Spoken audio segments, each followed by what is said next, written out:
Vamos dar início à mesa Memória, Etnicidade e Conflitos Socioambientais, da 18ª Jornada de Ciência do PGA. Mesa essa que conduzimos com a presença dos seguintes convidados: Sérgio Ricardo Potiguara, doutorando do Programa de Pós-Graduação em Antropologia da Universidade Federal Fluminense, mestre em Ciência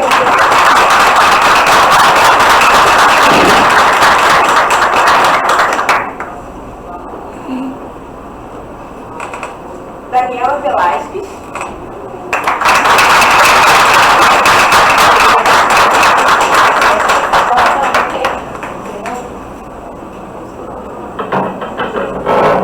Thelma José Maguzeza,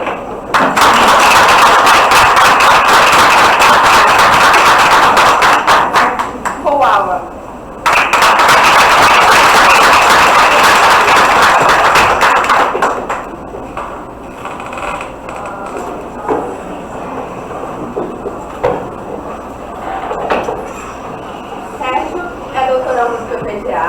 mestre em Ciências Ambientais pelo Programa de Pós-Graduação em Prática e Desenvolvimento Sustentável do Instituto de Florestas da Universidade Federal Rural do Rio de Janeiro, com dissertação intitulada O Bem Viver nos Territórios Indígenas da Mata Atlântica Fluminense, questionamento sobre a segurança hídrica e conservação ambiental nas aldeias indígenas do Estado do Rio de Janeiro, que retrata a situação de vulnerabilidade vivenciada pelas 8 aldeias indígenas do Estado do Rio de Janeiro no contexto de mudanças climáticas globais. Entre 2022 e 2023, Sérgio foi pesquisador do projeto Farmacopeia Maricá, coordenado pela UFRJ, em parceria com a empresa pública Biotecnologia Biotec Codemar, da Prefeitura de Maricá. De ancestralidade potiguara, é membro desde 2018 do Conselho Estadual de Direitos Indígenas, como representante da Rede Grumim. É ecologista, gestor e planejador ambiental, educador ambiental e professor cultural. Em 2023, durante o 12º Congresso Brasileiro de Agroecologia, atuou na curadoria do segundo Festival Internacional de Cinema Agroecológico. É cofundador do Movimento Bahia Vida e da Rede Brasileira de Justiça Ambiental. Foi idealizador do projeto Estareira Escola da Bahia de Guanabara, em funcionamento desde 2023 no hangar náutico da UFRJ, que é resultado de uma parceria celebrada entre a Associação de Pescadores Livres de Tupiacanga e o Movimento Bahia Viva e o Núcleo Interdisciplinar de Desenvolvimento Social do Centro de Tecnologia da UFRJ, onde atua como membro do Comitê Pedagógico e ministra da Disciplina de Educação Ambiental de Base Comunitária na década do Oceano. É um dos co-idealizadores e proponentes da Universidade do Mar, Unimar, criada em 2022 como um programa de extensão formalizado através do Ato Executivo de Decisão Administrativa, assinado pela reitoria da UERJ. Atuou na coordenação do projeto de Economia do Mar na Baía de Guanabara, como consultor do projeto Pescatur Turismo de Base Comunitária e Cidadania dos municípios costeiros da Baía de Guanabara, que contaram com o apoio institucional do Fumbio por meio de medida compensatória oriunda do Ministério Público Federal no âmbito da TAC-FAS. Participou do Comitê de Bacias Hídricas da Baía de Guanabara e do Rio Bangu e dos Conselhos Municipais de Meio Ambiente e Recursos Hídricos. Atuou como subsecretário de Secretaria Municipal de Meio Ambiente e Agricultura na Prefeitura de Nova Iguaçu e na área de Educação Ambiental no programa Mutirão de Reflorestamento da Secretaria Municipal de Desenvolvimento Social da Prefeitura da cidade do Rio de Janeiro. Na área da produção cultural, tem atuado desde meados dos anos 1980 na realização de eventos no campo das artes, cultura e ecologia social. Na Prefeitura da cidade do Rio de Janeiro, atuou como coordenador da rede de lonas culturais da Secretaria Municipal de Cultura, formada por 10 equipamentos de cultura. Depois que eu nem lembro que eu já Depois do Covid eu fiquei memoriado. Vamos lá. Thelma, nossa convidada externa. Thelma é licenciada e mestre em turismo, atualmente doutorando em Ciências Ambientais da Universidade Federal Rural do Rio de Janeiro. Já atuou como assistente estagiária da disciplina de Estudo Antropológico e Turismo da Universidade Federal Fluminense. Atua nas áreas de turismo, projetos desenvolvimentistas, comunidades autóctones com ênfase em comunidades xanganas e conflitos socioambientais. Daniela Velasquez.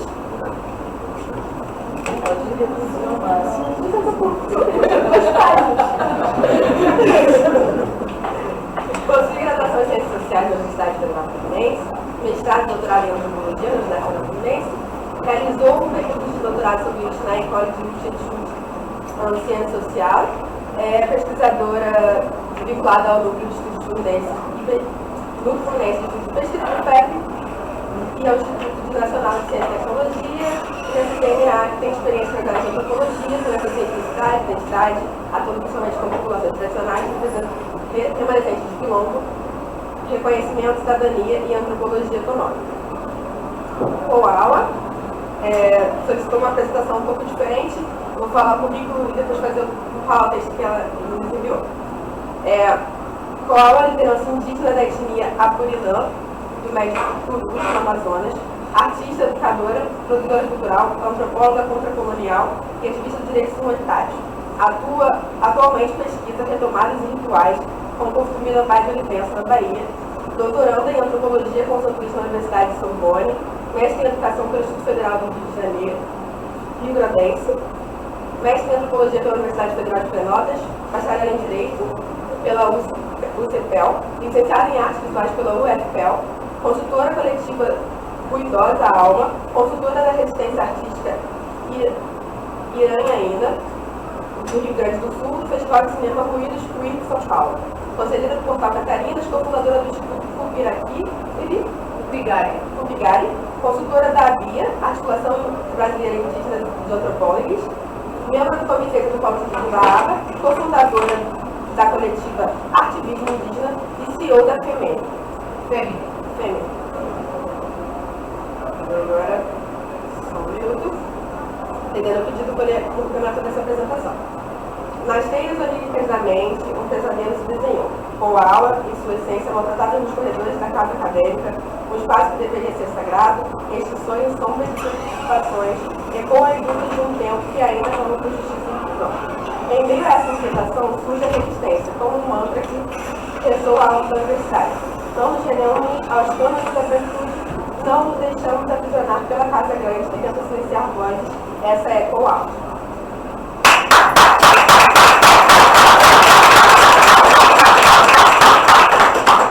A palavra vai começar pela nossa convidada, Thelma. Fica à vontade, Thelma, seja bem-vinda.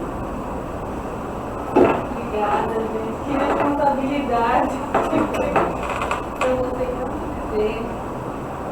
Estou muito feliz de estar aqui. É uma grande honra para mim. Me chamo Thelma José. Agradeço aqui ao professor Felipe. E nesses caminhos da vida, a gente acabou se conhecendo pelo acaso. E em nossas interações acabamos descobrindo que a gente tem um meio de pesquisa e uma decisão que está aqui com vocês para compartilhar um tema que é muito importante para mim, fala muito da minha história de vida, fala um pouco da minha família, das minhas amizades e eu transformei em meu objeto de pesquisa. Então, estou muito feliz de estar aqui. Outra questão ambiental, de falar de mim, da minha família, das minhas amigas, enfim, minhas interações no Moçambique. Eu trouxe aqui para aprofundar, para compartilhar com vocês, para vocês entenderem também como outros povos, outras etnias também estão sendo afetadas por essas grandes reuniões que acontecem sem nossa presença. Contudo, eles deliberam coisas que nos afetam e constituem também genocídio para culturas, para povos, para etnias. E é isso que eu vou compartilhar com vocês.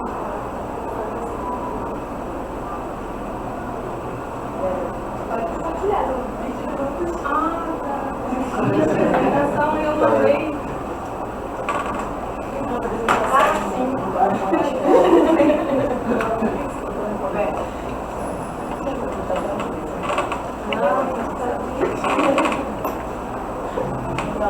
Não,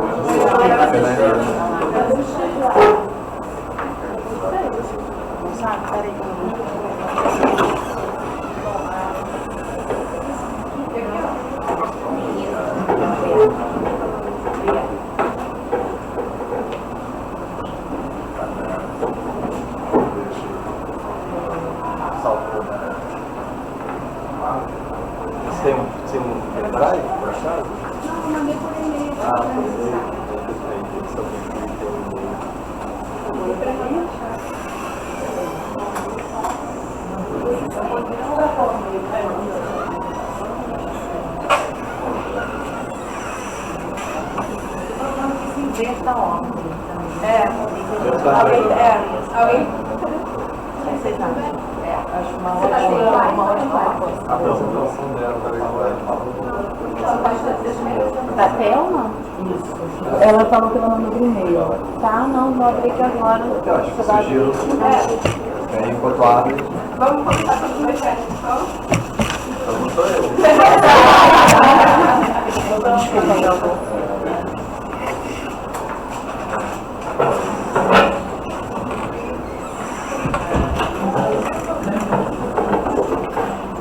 Já vamos abrir aqui, tá, Thelma? Pelo ruído a gente pede desculpas aí. Gente, boa tarde, né? Quero agradecer aqui essa oportunidade aqui. Eu estava entrando numa outra reunião da comissão de organização da juventude, ela sentada numa mesa aí com excelente companhia, então eu agradeço aí por essa oportunidade. Quero agradecer também a acolhida aqui na UF, aqui no PGA, quero agradecer em nome aqui do coordenador, diretor Caetano, né? Também a oportunidade de rever alguns professores que estão amigos aí na jornada, o professor Fábio Mota, o professor Bela, a professora Débora, né? O nosso tema aqui, memória, etnicidade e conflito socioambiental. Eu quero assim, tratar de duas coisas aqui. Uma que tem a ver com a minha inserção, né, como ecologista, tá? Aqui no Rio de Janeiro. Eu sou de ancestralidade potiguara, cheguei aqui no Rio em 1986 e atuando, né, naquele momento de redemocratização do país, etc. e tal, atuando no movimento ambiental. E tivemos aqui no estado de Janeiro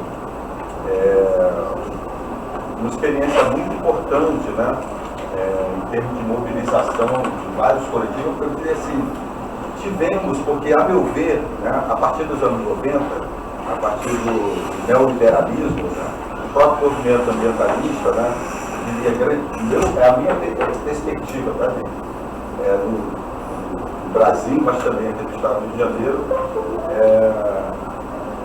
como diria o meu querido Carlos Walter Porto Gonçalves, descarrilhou no meio do caminho, né? Então, era um movimento que tinha ali uma discussão muito, eu diria, profunda em termos de modelo de desenvolvimento. De um tempo, depois de um certo tempo, o movimento ambiental, ele passa, assim, uma grande parte dele, pelo menos, ou talvez a maioria, ele passa, a meu ver, operar numa lógica neoliberal também. E aí a discussão, ela passa a ser a questão do legalismo, das tecnologias, e etc e tal. Não que isso seja importante, mas perde um pouco a perspectiva de um debate sobre os rumos, né, para um novo padrão de desenvolvimento do nosso país, que todos aqui sabem, marcado por uma profunda desigualdade. Hoje nós estamos discutindo aqui a semana toda, né? E aqui dentro da UF a gente discute a questão dos conflitos, mas também entender os conflitos nessa perspectiva de um país onde se deu e está se dando, né, um genocídio dos povos indígenas. Estão vendo? Fala agora, hoje, né? Isso está acontecendo permanentemente. E também, então, nesse processo e também nas funções, né, que eu profissionalmente exerci, eu trabalhei na Comissão do Meio Ambiente do Congresso Nacional. Numa época, na revisão constitucional, era uma época que a gente dizia que era a comissão do fim do mundo. Era direitos humanos, minorias e meio ambiente. Então, todas as questões de povos indígenas, questão nuclear, direito das mulheres. Agora, o Congresso tem várias comissões, eu acho isso muito positivo, cuidando de várias. Ali era tudo que sobrava do Congresso Nacional ia lá para a nossa comissão, né? E também coordenei durante 6 anos a Comissão do Meio Ambiente da Assembleia Legislativa. Uma grande parte do Rio de Janeiro é vanguarda de algumas leis ambientais. Algumas delas eu ajudei a coordenar uma equipe para produzir. Muitas delas hoje eu questiono, mas uma questão que sempre me preocupou, né? Porque eu fui assentado à reforma agrária, em Altamira, no Pará, na Transamazônica, dos 4 irmãos de Altamira. Uma questão que sempre me preocupou na legislação ambiental brasileira é esse viés excludente das populações tradicionais. E, a meu ver, o Chico Mendes, quando ele traz um debate, eu tive a oportunidade de, numa das vindas do Chico Mendes aqui do Rio, houve uma reunião na Associação Brasileira de Imprensa. Era uma organização que era, desde a época da ditadura, a CNDTA, Comissão Nacional de Defesa da Amazônia, nem existe mais isso. Era uma reunião que não tinha um terço dessas pessoas aqui na sala. Era isso que reunia o movimento ambiental, 86 mais ou menos. Não tinha um terço. Né? E o Chico Mendes, ele era cismado. Viu, Fábio? Ele era cismado. Primeiro que ele tinha a bronca de chamasse ele de ecologista. Ninguém nem falava agora de ambientalista. Então eu sou cismado também, não me chamo de ambientalista. Eu sou ecologista. E aí ele veio cismado lá na BI, ele diz assim, olha, mas por que você questiona esse movimento ambiental que é aliado dos povos da floresta? Ele falou, eles costumam ver a árvore e não vê a floresta. Eu achei isso uma coisa interessante, né? E o Chico Mendes, ele trouxe essa questão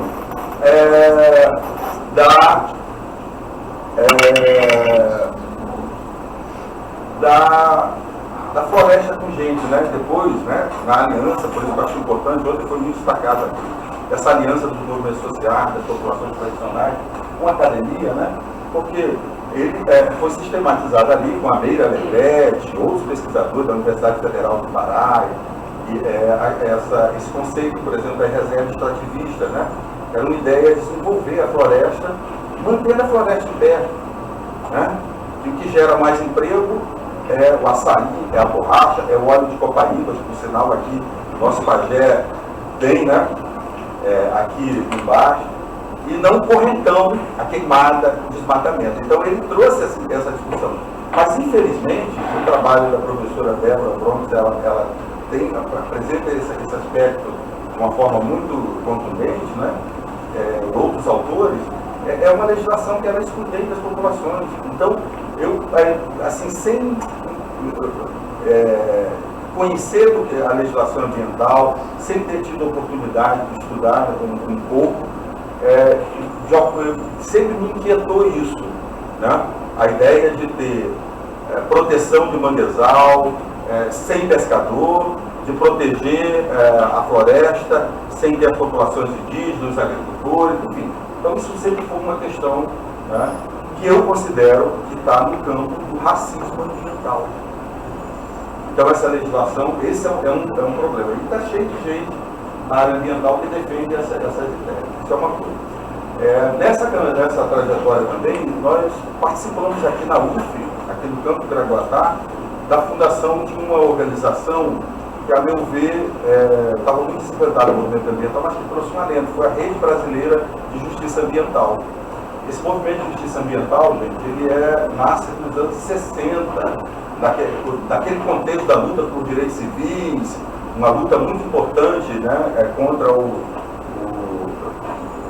contaminante, que é o PCB, né, e também alguns pesquisadores, mas um deles que esteve aqui foi o Robert Goulart, né, ele mapeou a presença de indústrias altamente poluidoras, depósitos de lixo químico, exatamente nos territórios periféricos, onde morava a população negra americana, e etc.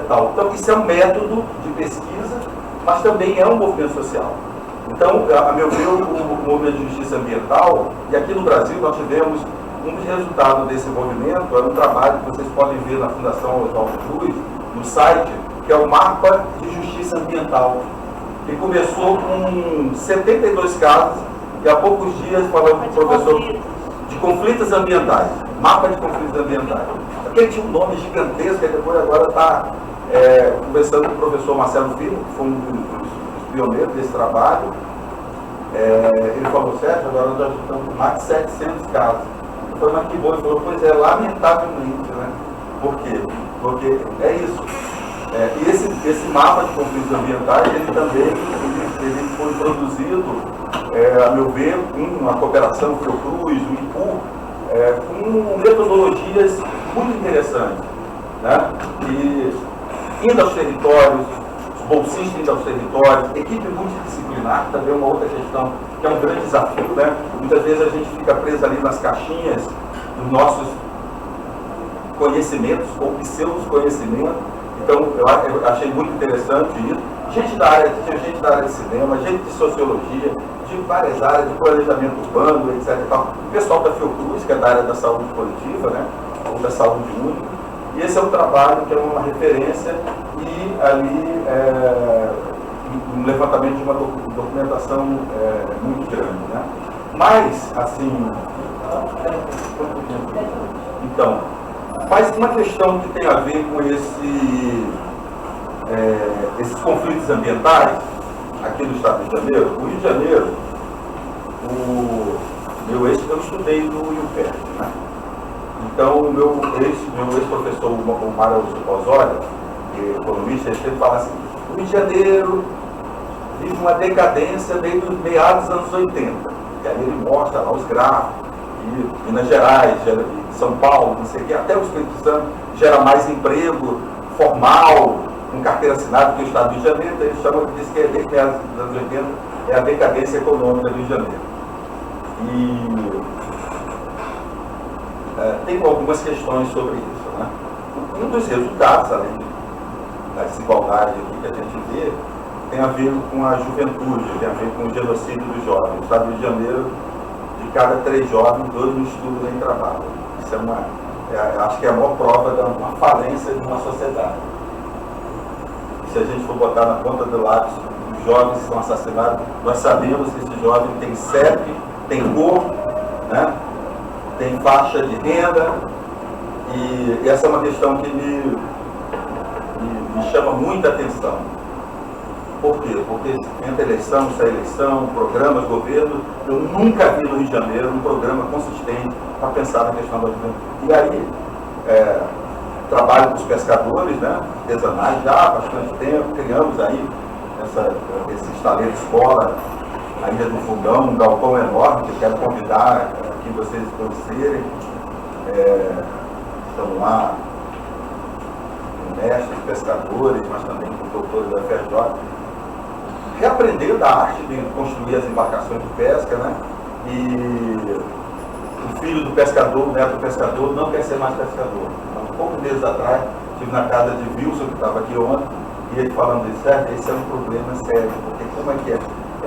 Por que ele não quer ser pescador? E a UENF fez uma pesquisa muito interessante de uma geração, filho de neto pescador, foi todo mundo trabalhar em Macaé na indústria do petróleo. E, segundo até o professor Paulasso participa dessa pesquisa,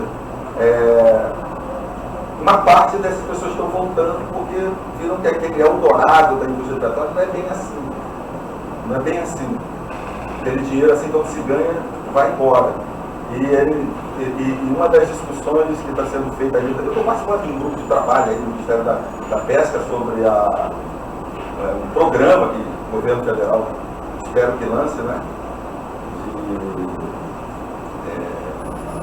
De fortalecimento da cadeia produtiva da pesca artesanal. Uma das discussões é essa. Quando o jovem, filho neto do pescador, ele tem a oportunidade de ter um aprendizado na área dele, porque quando a gente fala em economia do mar, é uma questão muito ampla. Parte dos pescadores aqui da Baía de Guanabara tem na sua renda hoje, somente ali na APA de Guapimirim, a principal renda é o turismo de base comunitária, por exemplo. Não é a pesca. Ou uma parte ali tem uma das suas principais rendas, a restauração dos manguezais. E essa é uma das áreas que o Brasil assumiu uma série de compromissos nessas conferências internacionais. É uma área muito importante, né? Uma área estratégica para enfrentar as emergências climáticas. Eu fico pensando, será que o filho do agricultor, porque ele deixa de ser pescador, por quê? Porque deixa de ser agricultor, por que o jovem não quer seguir? Porque viu o pai e o neto na pobreza. A pobreza material, falando da pobreza material, né? Pelos povos indígenas, por exemplo, mesmo quando não tem saneamento, não estão na pobreza, mas a pobreza material desses grupos. Então, eu fico pensando, eu acho que a gente Eu acho que essa é uma questão importante, e como sociedade, como universidade, a gente precisa ver como acolher esses jovens e a gente pensar como contribuir para construir uma outra economia. Eu estou nessa perspectiva, a organização que eu trabalho, eu atuo, que é o Movimento Bahia Viva, uma organização que tem 40 anos, enfim, e sou da segunda geração do movimento. Então essa é uma questão. Mas, a meu ver, essa implicação dos conflitos ambientais do Rio de Janeiro tem muito a ver com a questão aqui na minha pesquisa, né? Eu estou discutindo essa questão da petróleo dependência. Eu ainda estou assim, buscando, né, gente? Eu estou aqui também pedindo ajuda, né? Quem tiver referência, para o professor, para os colegas, eu estou buscando, né? Porque tem um conceito, né, da doença holandesa, né? A ideia de que os países, as nações petrolíferas, né? Parece que é a riqueza, né, do petróleo. Mas olha a Duque de Caxias, no lugar mais desigual do Brasil. E dizem que aqui da América Latina, eu fico imaginando Macaé, uma das cidades mais violentas. Agora, Angra dos Reis, há pouco eu trabalho lá com os Guaranis, e a secretária da Ciência Social, ela falou assim, Ricardo, você está falando desse indicador de violência, desigualdade do Rio de Janeiro, começou a falar sobre Angra, eu fiquei assustada, né? E aí é um questionamento se de fato, e qual é a questão da doença holandesa do Rio de Janeiro? Nós somos produtores de 82% do petróleo do país. 82% do petróleo do país. E me parece que o Estado do Rio de Janeiro é um dos mais desiguais do país. Então alguma coisa, como diria alguém que já falou isso, não sei, acho que foi Caetano Veloso, alguma coisa está fora da ordem. Então essa é uma questão. E qual o problema, gente? Eu trabalhei na LERJ, eu até escrevi um dia desse um texto, a professora Débora me corrigiu, citando o Chomsky, não, é a captura da classe política pelo capital. Ela falou, não é bem isso, acho que talvez esse Estado, né, o Estado, da forma que ele está aí, ele só reproduz esses interesses do capital. Então, essa é uma questão muito complicada. Por quê? A força da indústria petroleira no Estado do Rio de Janeiro é uma questão problemática, muito problemática, em termos ambientais, aqui Baía de Guanabara, sacrifício da Baía de Guanabara, sacrifício ambiental da Baía de Serpentina, né? A quantidade de vazamento de óleo, desastre, e estão, aos poucos, tentando desaparecer dos pescadores. Parece que houve uma estratégia no Rio de Janeiro, dos anos 80 para cá, para extinguir a pesca artesanal e a agricultura familiar. Parece uma coisa planejada. Eu acho que é planejada, mas estou dentro aqui do ambiente da academia, você tem que provar as coisas que você fala. Então, mas vejam só,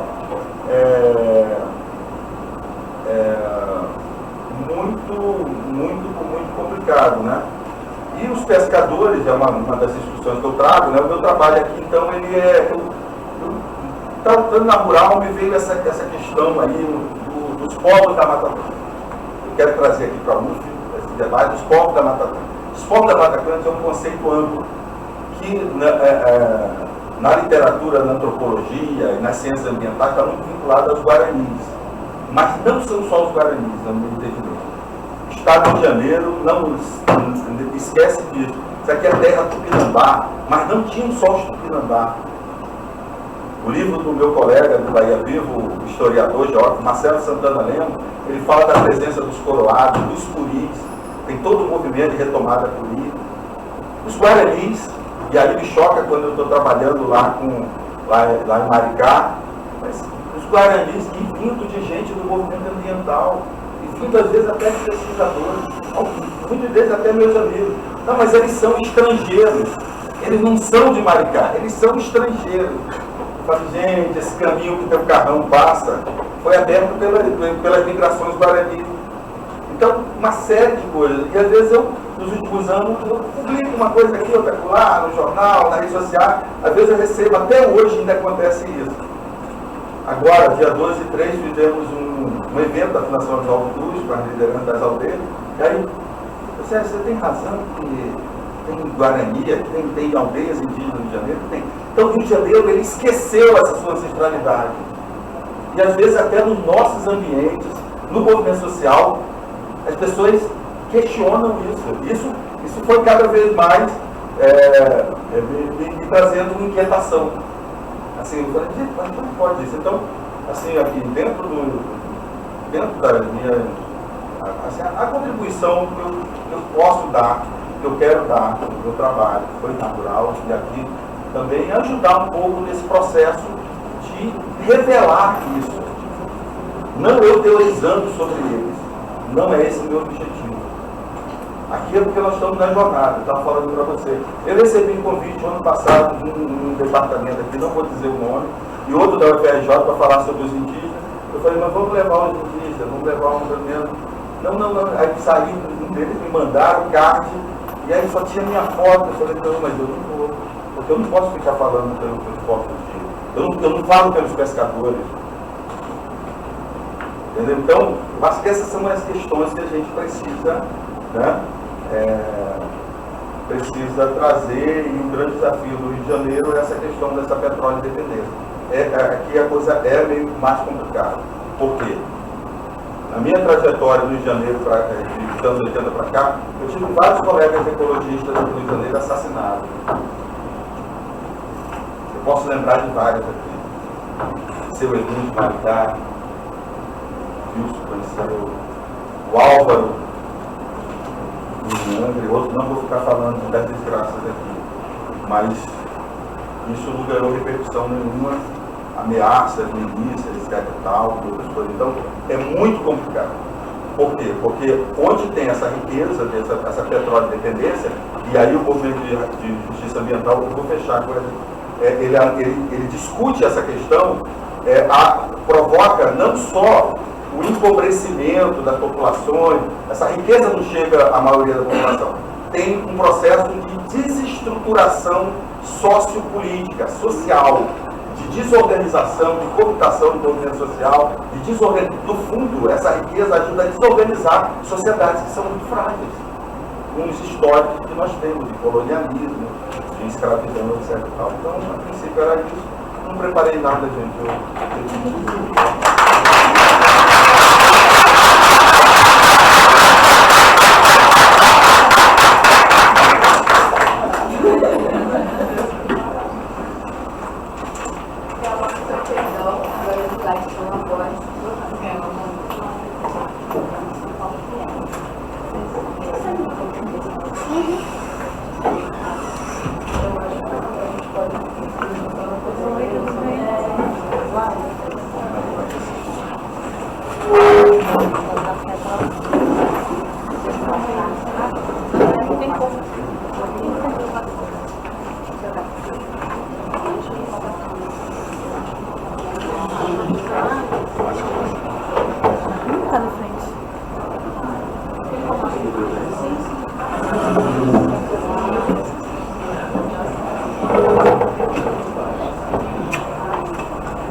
Alguém sabe quando dá para financiar esse valor, gente?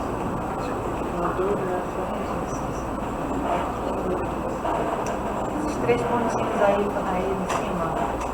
Lá em cima. Não. Lá no meio da terra.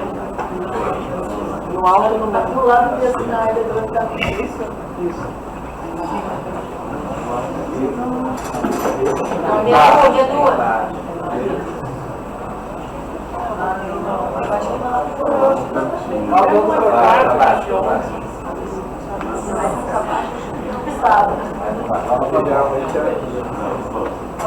Aí, ó, em cima do mar. Em cima do mar. Aí, acima. Essa